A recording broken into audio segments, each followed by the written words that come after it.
Jenna had always considered herself a good girl. She had grown up in a small, close-knit town where everyone knew everyone else's business, and she had been raised with a strong sense of right and wrong. But now, as she stood in the dimly lit aisle of the local convenience store, her heart pounding in her chest, she couldn't believe what she was about to do. She was 18 years old, pregnant, and scared. Her boyfriend, Mark, had left town a few months ago, promising to come back and support her, but he hadn't been heard from since. Jenna had dropped out of high school to take a job at the diner in town, but the money she made barely covered her rent, let alone the cost of diapers and baby formula the baby would need. She felt like she was drowning in a sea of responsibilities, and she didn't know where to turn. Jenna had been in this store countless times before, grabbing a soda, fruits or a snack after her shift at the diner. But tonight was different. Tonight, she was desperate. She had already pawned her old jewelry and borrowed money from her friends, but it still wasn't enough.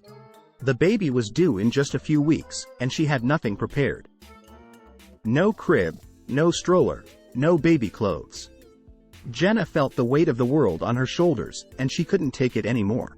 She glanced around the store, making sure no one was watching, and then she reached for a small can of baby formula and slipped it into her bag. As she did, a voice from behind her made her jump. "Hey, what do you think you're doing?" Jenna turned to see the store owner, Mr. Johnson, glaring at her.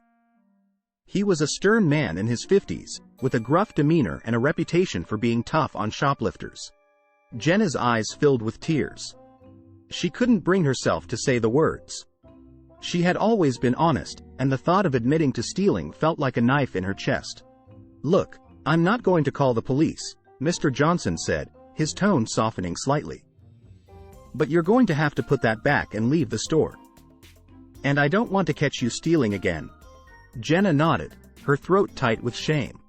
She pulled the can of baby formula out of her bag and placed it back on the shelf. She turned and shamefully left the store, tears streaming down her face.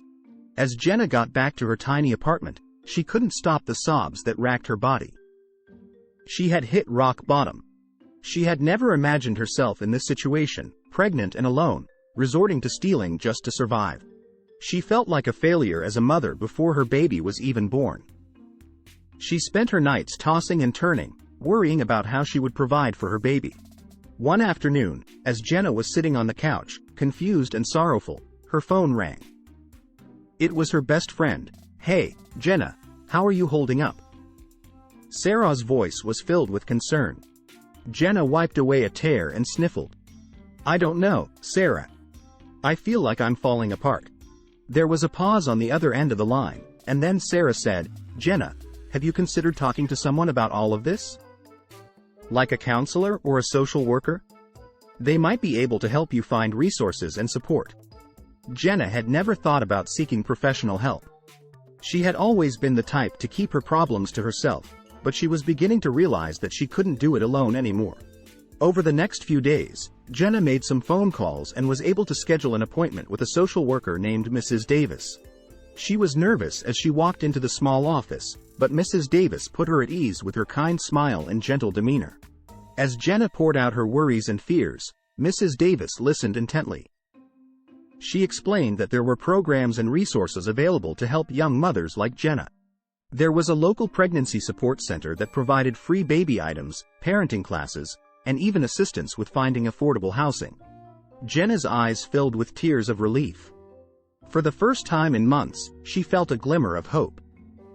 She wasn't alone in this, and there were people who wanted to help her and her baby. Over the next few weeks, Jenna began attending parenting classes at the support center. She learned about newborn care, breastfeeding, and even how to create a budget. She also met other young mothers who were going through similar struggles, and they formed a tight-knit support group. One day, as Jenna was waiting for her parenting class, she ran into Mr. Johnson, the store owner where she had attempted to steal the baby formula. "We all make mistakes, Jenna. What's important is that you're getting help now, and you're working to make things right." Jenna smiled through her tears and hugged him. "Thank you, Mr. Johnson. I promise I'll never do something like that again." As the months passed, Jenna continued to attend classes and receive support from the pregnancy center. She also managed to find a part-time job at a local daycare, where she could bring her baby with her. It wasn't easy, but she was determined to provide a stable and loving home for her child. Finally, the day came when Jenna went into labor. She was terrified, but she knew she had a network of people who cared about her and would be there to support her. In the hospital room, with sweat on her brow and tears of pain and joy in her eyes, Jenna gave birth to a beautiful baby girl. She held her daughter in her arms, and for the first time in a long time, she felt like everything was going to be okay. As Jenna settled into motherhood, she never forgot the dark days when she had resorted to stealing out of desperation. It was a painful chapter in her life, but it had also led her to seek help and find a community of people who cared about her and her daughter. Years later, as Jenna watched her daughter grow into a happy and healthy child, she knew that she had made the right choice in seeking help and turning her life around.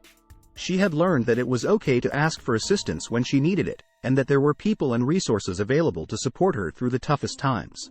One of Jenna's most cherished moments was watching her daughter take her first steps. She had worked hard to provide a stable and loving home, and it was paying off in the bright smile and twinkling eyes of her little girl.